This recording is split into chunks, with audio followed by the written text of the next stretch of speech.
नमस्कार साथियों, मैं हूं अनुराग मिश्रा। आप लोगों का एक वीडियो क्लास में एक बार फिर से स्वागत करता हूं। साथियों, हम लोग जो बात करने वाले हैं वो है आधुनिक भारत का इतिहास।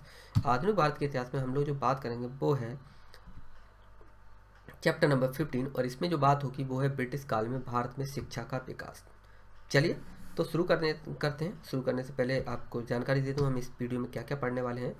तो यहाँ पर कुछ आयोग वगैरह बनाए गए थे, उसके बारे में यहाँ पर बात करेंगे। चार्ल्स वुड का डिस्पैच के बारे में बात करेंगे, हंटर शिक्षा आयोग के बारे में बात करेंगे, रेलवे कमीशन के बारे में बात करेंगे, सेटल आयोग के बारे में बात करेंगे, द्वैध शासन व्यवस्था के अंतर्गत शिक्षा के बारे में बात करेंगे, हर्डॉग समिति के बारे में बात करेंगे, वर्धा योजना के बारे में, सार्जेंट योजना के बारे में बात करेंगे। ठीक है, तो चलिए शुरू करते हैं। शुरू करने से पहले हल्की जानकारी दे दी, यदि ये वीडियो आपको पसंद आता है लाइक शेयर और कमेंट करना ना भूलें। यदि हमसे कोई आप प्रश्न पूछना चाहते हैं, नोट्स खरीदना चाहते हैं, तो आप हमें व्हाट्सएप कर सकते हैं, टेलीग्राम पे मैसेज भी कर सकते हैं। चलिए शुरू करते हैं आपका चैप्टर नंबर 15। ब्रिटिश काल में भारत में शिक्षा का विकास देख लेते हैं, यानी कि development of education in India during the British period. आइए देखते हैं, क्लियर करते हैं। तो ब्रिटिश काल में शिक्षा का विकास कैसे किया गया था, किस तरह से किया गया था, तो उसको थोड़ा सा देखते हैं। तो अगर अब ब्रिटिश काल में शिक्षा का विकास की अगर बात की जाए तो भारत में शिक्षा के प्रति रुझान की अगर बात की जाए तो प्राचीन काल से ही देखने को मिलता है। और आपको अगर प्राचीन काल की अगर बात की जाए तो प्राचीन काल में आपको देखने को मिल जाएंगे गुरुकुल, आपके आश्रम, ठीक है, गुरुकुल हो जाएंगे, आश्रम मिल जाएंगे, बौद्ध मठ मिल जाएंगे। इनमें क्या की जाती थी, लोग शिक्षा ग्रहण करते हैं। मैंने क्या बताया कि अगर भारत देश की अगर बात की जाए या भारतवर्ष की अगर बात की जाए तो भारतवर्ष का शिक्षा के प्रति रुझान की अगर बात की जाए तो हमेशा से ही रहा है, या कहें शिक्षा के प्रति रुचि जो है हमेशा से ही रही है। और हमारे यहाँ बड़े बड़े विद्वान जो है पैदा हुए हैं। और अगर प्राचीन काल की अगर बात की जाए तो आपको प्राचीन काल में आपके गुरुकुल में देखने को मिल जाएंगे, आश्रम देखने को मिल जाएंगे, बौद्ध मठ देखने को मिल जाएंगे। वहां पर क्या दी जाती थी, शिक्षा की व्यवस्था की जाती थी, जो कि देश और देश के अंदर और देश के बाहर से लोग शिक्षा ग्रहण करने आया करते थे। तत्कालीन शिक्षा केंद्रों में अगर बात की जाए, यानी कि प्राचीन काल के समय की अगर कुछ शिक्षा केंद्रों की बात की जाए तो आपकी नालंदा विश्वविद्यालय देखने को मिल जाएगा, आपका तक्षशिला मिल जाएगा, बल्लभी देखने को मिल जाएगा। ये क्या थे, बड़े बड़े क्या थे, शिक्षा के केंद्र थे। मैं यहाँ पर दिखा दूं मैं आपको, यहाँ पर आपको देखने को मिल जाएगा तक्षशिला, ठीक है, यहाँ पर आपको तक्षशिला देखने को मिल जाएगा, यहाँ पर आपको देखने को मिल जाएगा, ये आपका देखने को मिल जाएगा यहाँ पर नालंदा, ठीक है, इस तरह से ये, ठीक है, समझ रहे ना। तो मैंने क्या बताया, शिक्षा, क्योंकि जब आक्रांता जो आक्रमणकारी जो आते हैं, विदेशी जो मुस्लिम आक्रमणकारी जो होते हैं या फिर अरब जो आक्रमणकारी थे, जब भारत में आते हैं तो ये शिक्षा के केंद्र जो होते हैं सारे तोड़ दिए जाते हैं, नालंदा को विध्वंस कर दिया जाता है, और भी बहुत सारी चीज़ें होती हैं, इनको समाप्त कर दिया। आजकल ये देखने को नहीं मिलते हैं, आजकल अंग्रेजों के द्वारा शिक्षा दी जाती है, उसके बारे में यहाँ पर बात करनी है। तो मैंने क्या बताया, तत्कालीन यानी प्राचीन काल के शिक्षा केंद्रों की अगर बात की जाए तो नालंदा हो जाता है, तक्षशिला हो जाता है, वल्लभी हो जाता है। इसके बाद मध्यकालीन भारत में शिक्षा की अगर बात की जाए तो मदरसों में दी जाती थी, क्योंकि आपको पता है कि किस तरह से आपका बाबर आता है, बाबर से पहले आपको पता ही होगा किस तरह से आपका बहुत सारे क्या होते हैं, बहुत सारे जो मुस्लिम क्या थे यहाँ पर शासक होते हैं, वो किसमें देते थे, मदरसों में शिक्षा प्रदान करते थे। इसके बाद मुगल शासन में अगर बात की जाए तो मुगल में आपका दिल्ली हो जाता है, अजमेर हो जाता है, लखनऊ हो जाता है, आगरा में मदरसों का क्या करवाया था, निर्माण करवाया था। भारत में आधुनिक व पाश्चात्य शिक्षा की अगर शुरुआत की अगर बात की जाए तो ब्रिटिश ईस्ट इंडिया कंपनी के शासन काल से होती है, यानी कि प्राचीन काल में मदरसों में, आश्रमों में, बौद्ध मठों में दी जाती थी, मध्यकाल में आपका मदरसों में दी जाती थी। लेकिन वर्तमान की शिक्षा प्रणाली देखी जाए तो वर्तमान या आधुनिक शिक्षा प्रणाली की बात की जाए या पाश्चात्य शिक्षा प्रणाली की शुरुआत की अगर व्यवस्था की बात की जाए तो ब्रिटिश ईस्ट इंडिया के शासन काल में इसकी शुरुआत होती है। ठीक है, तो आइए समझते हैं एक एक करके। तो सबसे पहले क्या होता है, सबसे पहले जो अगर शिक्षा की अगर बात की जाए तो सबसे पहले 1751 में कंपनी के गवर्नर जनरल वॉरेन हेस्टिंग ने क्या था, फारसी एवं अरबी भाषा के अध्ययन के लिए कोलकाता में क्या किया था, एक मदरसा खुलवाया था। फिर से बता दूं कि सबसे पहले 1781 में बंगाल के गवर्नर जनरल वॉरेन हेस्टिंग ने फारसी एवं अरबी भाषा के अध्ययन के लिए कोलकाता में एक मदरसा खुलवाया था। ठीक है, इसके बाद 1784 में क्या करते हैं, हेस्टिंग के सहयोगी विलियम जोन्स ने एशियाटिक सोसाइटी ऑफ बंगाल की स्थापना की, जिसे प्राचीन भारतीय इतिहास और संस्कृति के क्या हो, प्राचीन भारतीय इतिहास और संस्कृति का क्या किया जा सके, अध्ययन किया जा सके। फिर से बता दूं, 1784 में हेस्टिंग के सहयोगी क्या नाम था, विलियम जोन्स ने क्या किया, एशियाटिक सोसाइटी ऑफ बंगाल की स्थापना की, जिसने क्या किया, प्राचीन भारतीय इतिहास का और भारतीय संस्कृति के अध्ययन के लिए क्या किए, प्रयास किए। ठीक है। 1791 में ब्रिटिश रेजिमेंट डंकन ने, फिर से बता दूं, ब्रिटिश रेजिडेंट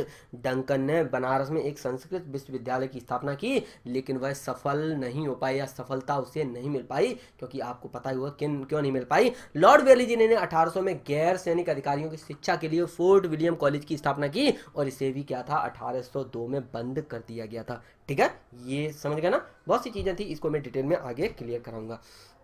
इसके बाद 1813 के चार्टर एक्ट में सबसे पहले भारतीय शिक्षा के प्रसार प्रसार के लिए धन की व्यवस्था की गई, जिसे भारत में साहित्य के पुनरुद्धार तथा विकास एवं स्थानीय विद्वानों को क्या दिया जा सके, प्रोत्साहन देने के लिए कुछ खर्च किया जा सके। आप अंदाज लगा सकते हैं कि 1 लाख रुपया आज अगर किसी को दे देते हैं तो भारत देश में आप मान लीजिए हमारा फीस का खर्च नहीं निकलेगा 2 साल का। बात को समझो, उस समय 1 लाख रुपए का कर रहे हैं, वो भी दिया नहीं, मतलब प्रावधान किया, क्योंकि कागजों में बड़ी बड़ी योजना बनी, वैसे प्रावधान किया।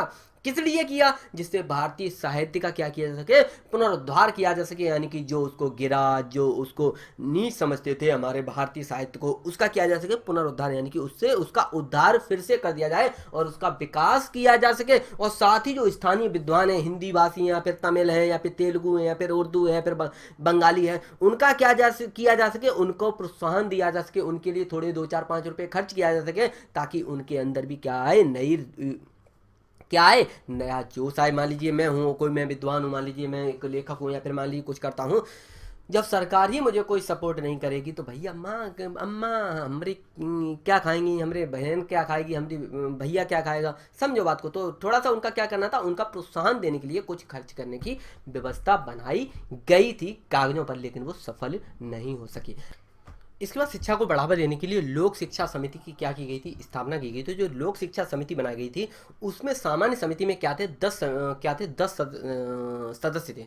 10 सदस्यों में क्या थे, 10 सदस्यों में से क्या हो जाते हैं, 2 गुटों में बट जाते हैं लोग, या कर 2 दल में बट जाते हैं। तो एक दल जो था वह था आंग्ल या कर पाश्चात्य शिक्षा का क्या करता था, समर्थकों का नेतृत्व कर रहा था। जो लोक शिक्षा समिति के क्या थे, आपके सचिव थे। मैं फिर से बता दूं, मैंने बताया था शिक्षा को बढ़ावा देने के लिए, या भारत में शिक्षा को बढ़ावा देने के लिए, या भारतीय शिक्षा का क्या करने के लिए, विकास करने के लिए एक लोक शिक्षा समिति क्या बनाई जाती है, लोक शिक्षा समिति बनाई जाती है। और इस समिति में जो सदस्य थे या जो लोग थे वो क्या होते हैं, 2 दलों में बट जाते हैं, 2 गुटों में बट जाते हैं। पहला दल जो था वो था आंग्ल पाश्चात्य शिक्षा का क्या कर रहा था, समर्थक कर रहा था, या का समर्थन कर रहा था।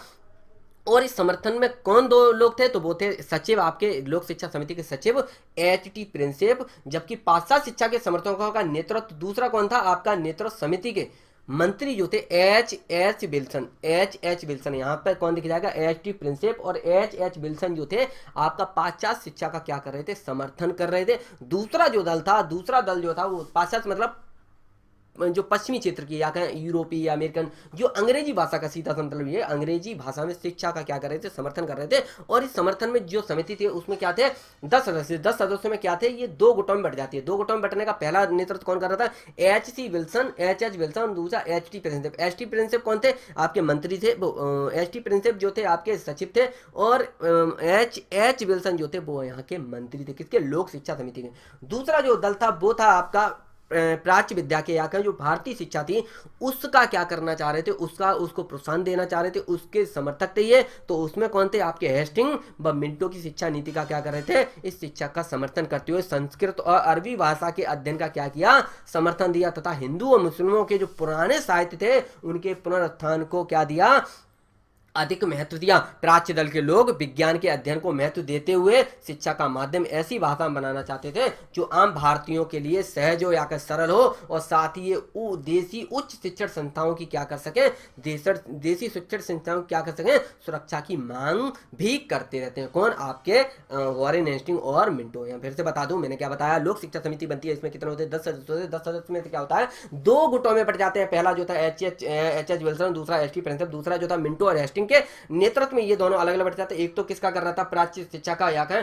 प्राच्य मतलब भारतीय यानी कि अरबी, संस्कृत, हिंदी, बंगाली इसका प्रयोग पर जोर दे रहे, और भारतीय जो साहित्य उसका पुनरुद्धार करने के लिए या पुनरुत्थान करने के लिए या पुनरुद्धार करने के लिए उसका समर्थन कर रहे। साथ ही क्या कर रहे थे, देसी उच्च शिक्षण संस्थान है उसका क्या करना चाह रहे थे, उसकी सुरक्षा की मांग भी कर रहे थे। दूसरी तरफ कौन थे, आपकी एच विल्सन और एच टी प्रिंसेप जो थे वो क्या कर रहे थे, आपकी अंग्रेजी भाषा में शिक्षा का क्या करना चाहते थे, प्रावधान करना चाहते। साथ ही अंग्रेजी शिक्षा पर ही मुख्य जोर दिया जाए और जो भारतीय जो साहित्य है उसको क्या कर दिया जाए, किसी कूड़े के डिब्बे में या कचरे के डिब्बे में फेंक दिया जाए। तो इस तरह की ये योजनाएं चल रही थी। उसके बाद क्या होता है, आपका 2 गुट बैठ जाता है। उसके कुछ समय बाद क्या होता है, आंग्ल या पाश्चात्य शिक्षा के समर्थकों का नेतृत्व कौन करता है, आपका मुनरो एवं एल्फिंस्टन करते हैं। फिर से बता दूं, आंग्ल यानी कि पाश्चात्य शिक्षा का शुरू में कौन करता है, एच प्रिंसेप और एच टी प्रिंसेप। उसके बाद एच प्रिंसेप और एच टी प्रिंसेप जो थे वो एच विल्सन और एच टी प्रिंसेप जो थे वो किनारा कर जाते हैं। उसके बाद आने वाले समय में आपके लॉर्ड आपके मुनरो और एल्फिंस्टन क्या कर रहे थे,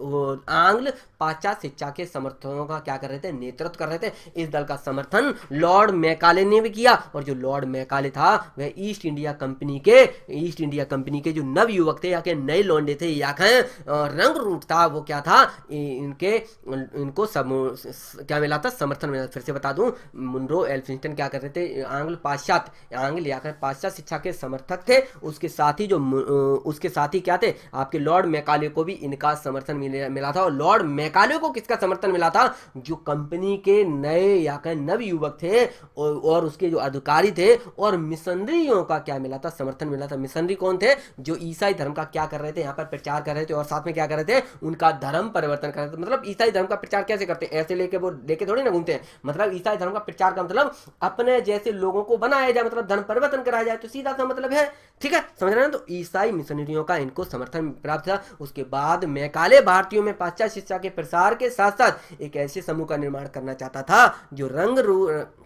रंग और खून से कैसे हो या रंग और रक्त से कैसे हो, भारतीय हो, लेकिन विचारों और आचार और रुचि और बुद्धि से कैसे हो, भैया अंग्रेज हो। तो सीधा सा मतलब इनका कहना ये था कि खाओ हमारा, बजाओ हमारा, लेकिन रहो यहाँ पर, देखने में यहाँ के जैसे लगो। सीधा मतलब हम हैं भारतीय, लेकिन गाय किसकी, पाकिस्तान की। वैसे ये क्या कहना चाह रहे थे कि देखने में भारतीय लगे, काले हों, रंग रूप से भारतीय हों, लेकिन उनके विचार कैसे हो, अंग्रेजों जैसे हो, बुद्धि कैसी हो, अंग्रेजों जैसी हो, रुचि काय में अंग्रेजों के जो कल्चर है, अंग्रेजों की जो चीजें उन पे रुचि हो। सीधा सा मतलब आज ही वही गंदगी छोड़ गए थे। जैसे हमारे मैकाले की जो सोच थी वो भी आज भी उसी सोच के आजकल लोग पड़े हुए हैं, बातें करेंगे, अरे अंग्रेजी पे ये कर दो, अंग्रेजी पे वो कर दो। लेकिन जब लौंडे का एडिशन का बारी आएगा तो वो क्या सोच रहे होंगे, मैनपुरी या शहर का टॉप कॉलेज हो या फिर टॉप स्कूल जो हो, उसमें हमारे बच्चे का एडिशन हो, जिसमें सबसे ज्यादा कौन सी भाषा बोली जाती हो, अंग्रेजी भाषा बोली जाती हो।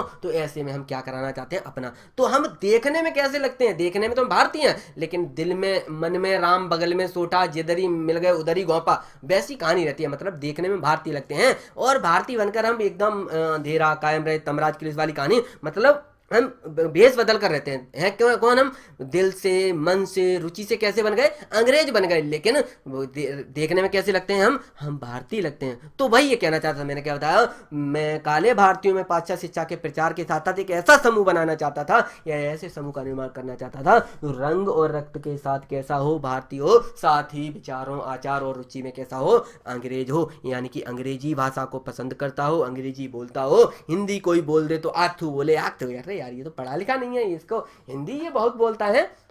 समझो बात को, समझ रहा ना। मतलब सीधा सा सिद्धांत ये है कि भारत देश की स्थिति ऐसी है कि अंग्रेजों की जो टट्टी थी, मतलब अंग्रेजी जो थी, उसको लाकर, जो अंग्रेज छोड़ गए थे अपना गोबर, उसको क्या करते हैं, फ्रिज में लाकर सजा देते हैं।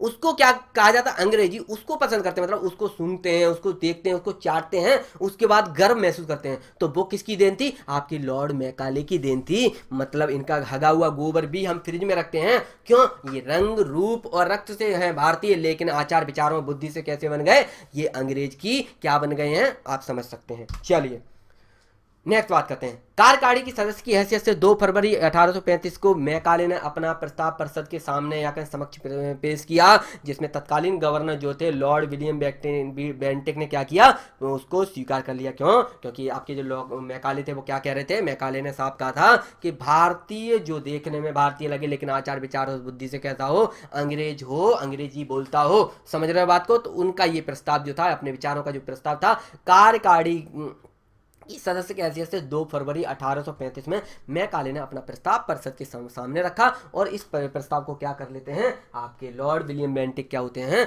स्वीकार कर लेते हैं।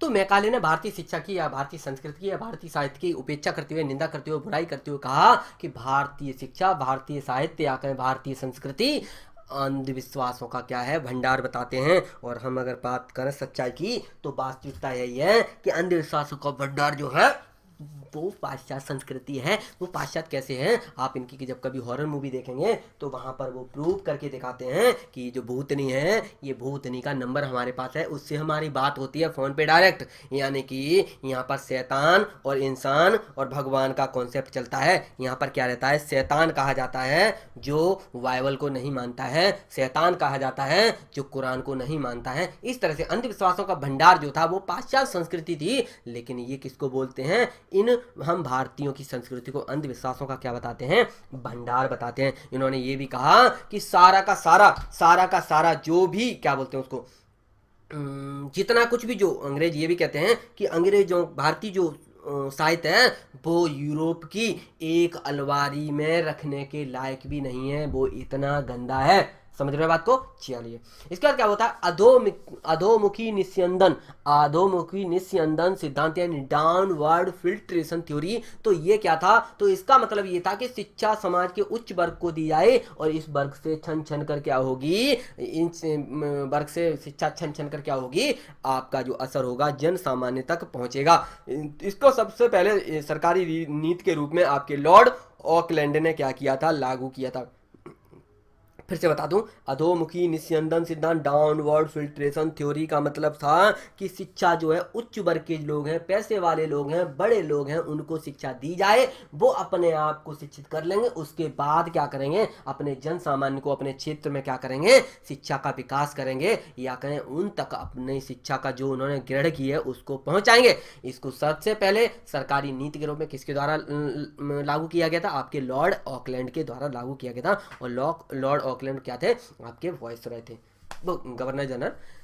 इसके बाद आती है बात वुड डिस्पैच के, वुड का जो डिस्पैच होता उसके बारे में। तो जो अधोमुखी निस्यंदन सिद्धांत था ये आपके लॉर्ड ऑकलैंड ने लागू कर दिया। तो जो वुड का डिस्पैच था उसके आने से पहले तक इसी सिद्धांत के तहत भारतीयों को क्या की जाती थी, शिक्षा दी जाती थी। क्यों? क्योंकि ये कहते थे केवल उच्च वर्ग को शिक्षा दी जाए, ताकि क्यों भैया उच्च वर्ग का शिक्षा, उनके पास पैसे हैं, पढ़ने लिखने लायक है तो पढ़ सकते हैं, पढ़ने के बाद वो क्या करेंगे, अपने लोगों में फैलाएंगे। समझ रहे बात को? समझे ना? ठीक है। तो आपका जो वुड का डिस्पैच नहीं आया था उससे पहले तक भारतीयों को शिक्षा अधोमुखी निस्यंदन सिद्धांत डाउनवर्ड फिल्ट्रेशन थ्योरी के द्वारा ही शिक्षा दी जाती थी। और भारत में आधुनिक शिक्षा का जन्मदाता जो था या पापा किसे कहा जाता है, चार्ल्स वुड को कहा जाता है, सॉरी चार्ल्स ग्रांट को माना जाता है। ठीक है, चलिए इसके बाद चार्ल्स वुड का डिस्पैच भी देख लेते हैं, क्योंकि आपका अधोमुखी निस्यंदन सिद्धांत के तहत आपको शिक्षा दी जाती है, यानी उच्च वर्ग के लोगों को ही शिक्षा ग्रहण करने का अधिकार आपको अंग्रेजों के द्वारा दिया गया था लॉर्ड ऑकलैंड के तहत। लेकिन आपका चार्ल्स वुड का डिस्पैच जो होता है वो आता है, उसमें क्या प्रावधान था तो उसको देखते हैं। बोर्ड ऑफ कंट्रोल के प्रधान चार्ल्स वुड ने 19 जुलाई 1854 को भारतीय शिक्षा पर एक व्यापक योजना प्रस्तुत की, जिसे वुड का डिस्पैच कहा जाता है।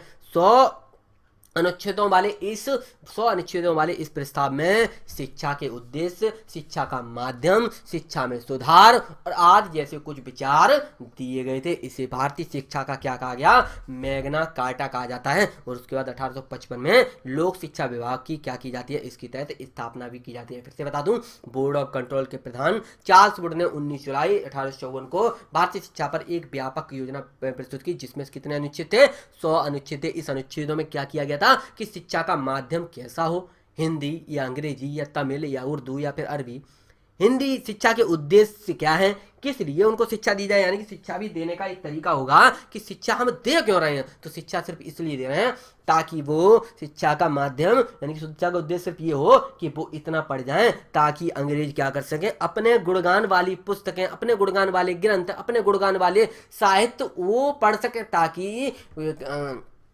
अंग्रेजों को वो क्या समझ सके, माई बाप समझ सके, यानी कि अपना बाप करता धरता, और अंग्रेजों को ही क्या समझ सके, वो भगवान समझ सके। फिर से बता दूं इसका किस तरह से उद्देश्य रखा था। इन्होंने बताया था कि केवल लोग जो है भारतीय उतना पढ़े कि वो हमसे सवाल जवाब ना करें, बल्कि हमको क्या माने, पापा माने, मतलब पढ़ा उतना जाए ताकि वो अंग्रेजों का ये समझ सकें अंग्रेज यहाँ पर क्या क्या लाए, उन्होंने कितना यहाँ पर विकास किया, अंग्रेजों ने हमें सभ्य बनाया, हम लोग पढ़े लिखे नहीं थे, हम लोग गंवार थे। तो ये इनका एक प्रमुख उद्देश्य था। माध्यम क्या रखा जाए, तो इन्होंने सीधा माध्यम जो रखा था वो क्या रखा था, आपका अंग्रेजी भाषा ही रखा था। सुधार क्या क्या किए जा सकते हैं उस पर इनमें विचार किया गया था।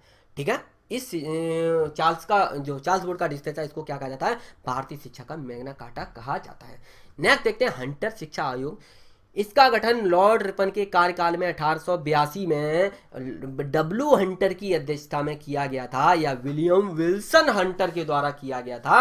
और हंटर कमीशन में प्राथमिक शिक्षा के प्रसार पर बल दिया। फिर से बता दूं, प्राथमिक शिक्षा के विकास पर बल देने के लिए कौन सा आयोग गठन किया गया था, तो हम क्या बोलेंगे, हंटर शिक्षा आयोग या हंटर कमीशन का क्या किया गया था, गठन किया गया था। इसके प्रमुख या अध्यक्षता किसके द्वारा की गई थी, तो अध्यक्षता विलियम विल्सन हंटर या डब्ल्यू हंटर के द्वारा की गई थी। इसमें किसके कार्यकाल में किया गया था, तो लॉर्ड रिपन के कार्यकाल में ये लाया गया था।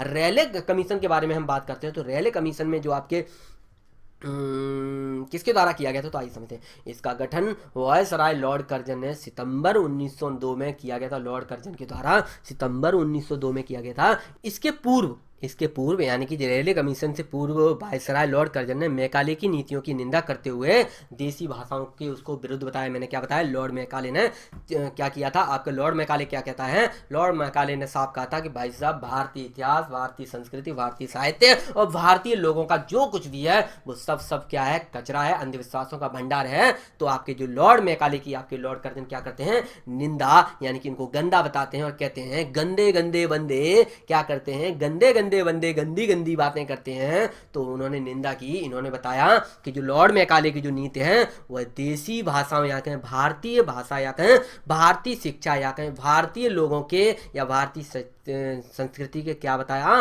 खिलाफ बताया, विरुद्ध बताया। रैली की अध्यक्षता में विश्वविद्यालय आयोग का क्या किया गया था, स्थापना होती है। उसके बाद 1904 में भारतीय विश्वविद्यालय अधिनियम पारित किया गया था और लॉर्ड मैकाले ने कृषि एवं पुरातत्व विभाग की क्या की थी, स्थापना की थी। फिर से दिखा दूं, भारतीय पुरातत्व सर्वेक्षण विभाग हो जाता है और उप कृषि यानी कि कृषि विभाग हो जाता है। तो आपके लॉर्ड कहाँ पे था, लॉर्ड कर्जन ने कृषि एवं पुरातत्व विभागों की क्या की थी, स्थापना की थी। इसके बाद उसने डब्ल्यू ऑरेंज की नियुक्ति शिक्षा महानिदेशक के रूप में की थी। डब्ल्यू ऑरेंज को किसके रूप में नियुक्ति की थी, शिक्षा महानिदेशक के रूप में नियुक्ति की थी। लॉर्ड कर्जन ने 21 फरवरी 1913 की शिक्षा नीति के सरकारी प्रस्ताव में प्रत्येक राज्य में एक विश्वविद्यालय खोलने की घोषणा की। और इनकी माँ का मतलब इनकी जो माँ का था, क्या बोलते हैं उसको, माँ का, हाँ, इनकी माँ का इन्हें प्यार मिला था। तो इन्होंने भारत देश के बारे में काफ़ी कुछ सोचा, लेकिन ये कागजों तक ही सीमित रह पाया और कभी भी ये मूर्त रूप नहीं ले पाया। और लॉर्ड जो कर्जन था बहुत घटिया व्यक्ति था। इसने आपका बांटो और राज करो की नीति के तहत आपका करवाया था बंगाल विभाजन। इसके बारे में आगे पढ़ेंगे, ठीक है। इसकी माँ का प्यार इसको मिला था, समझ रहे हो बात को। चलिए सैडलर आयोग के बारे में बात कर लेते हैं। 1917 में कलकत्ता विश्वविद्यालय की समस्याओं के अध्ययन के लिए डॉक्टर M.E. सैडलर के नेतृत्व में एक आयोग बनाया गया। इस आयोग में 2 भारतीय थे, डॉक्टर आशुतोष मुखर्जी एवं डॉक्टर जियाउद्दीन अहमद, ठीक है, 2 सदस्य भारतीय। आयोग ने अपनी रिपोर्ट में 12 वर्षीय स्कूली शिक्षा और माध्यमिक शिक्षा के बाद स्नातक की उपाधि के लिए उचित व्यवस्थाओं का प्रावधान किया था। किसके द्वारा, सैडलर आयोग के द्वारा। कौन कौन 2 भारतीय सदस्य, आशुतोष मुखर्जी और जियाउद्दीन अहमद। किसके द्वारा बनाया गया था, माइकल अर्नेस्ट सैडलर, ठीक है।